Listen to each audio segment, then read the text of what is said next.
The first 10 years in business, man, we fucking made 58 grand each. I could fucking prove it.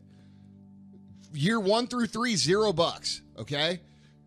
3 through 10, $695 a month. That's truly how we did it. And then when I say that, people are like, well, how the fuck did you survive? Well, motherfucker, I worked other jobs to keep my business open.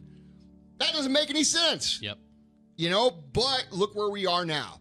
And one of the things I see that people do the most when it comes to financial success is this mentality of pointing at the anomaly as if it's the actual truth is a terrible disease that infects people.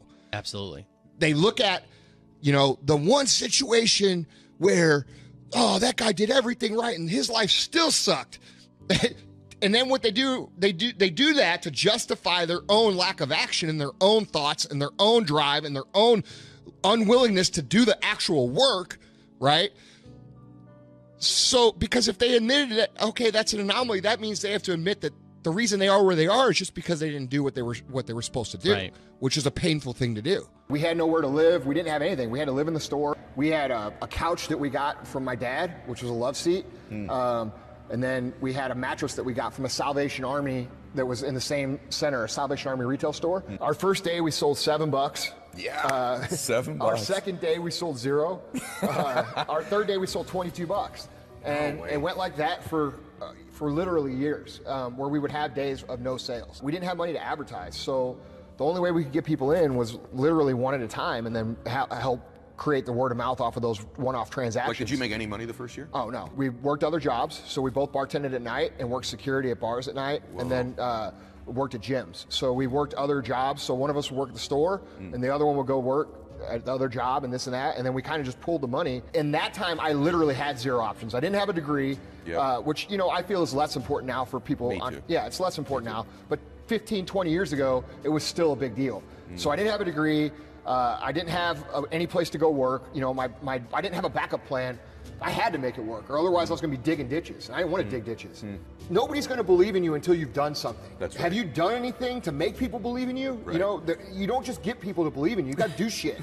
College, like we said, we had to work other jobs while and we were also going to school, by the way. I did all this, but I was walking home from one of my jobs, and I was walking home with a girl that I was good friends with, and I ended up getting stabbed. Is the long story, the short story of it. I got an altercation. This dude, she was Mexican, and this guy was calling her some racial slurs, and we got in an argument, and I turned my back, and when I turned my back, he stabbed me, and he stabbed me here, and he stabbed me here, and in my back, and I had 160 stitches in my face. Still no feeling in this side of my face at all.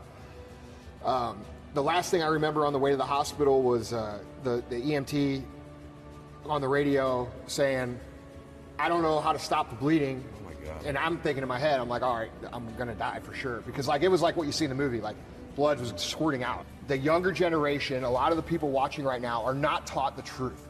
They're taught that everybody wins, everybody's special, everybody, you know, is probably gonna end up being a multimillionaire, everybody loves you, and that's not the truth. They get taught this thing, I mean, they don't even keep score now in kids' games.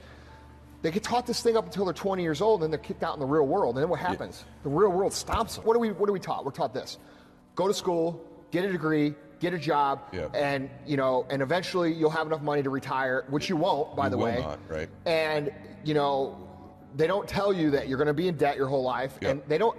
The real truth is this: go to school, get a degree, get a job, get yourself in debt, so that you're required to work for somebody.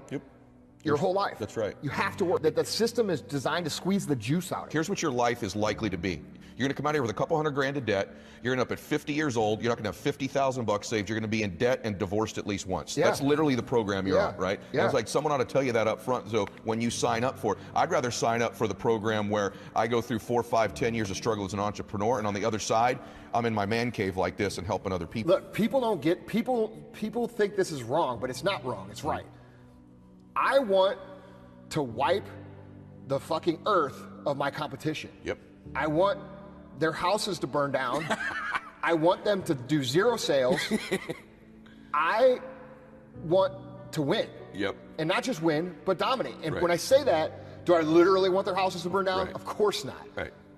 But that's a metaphor for how bad I want to win.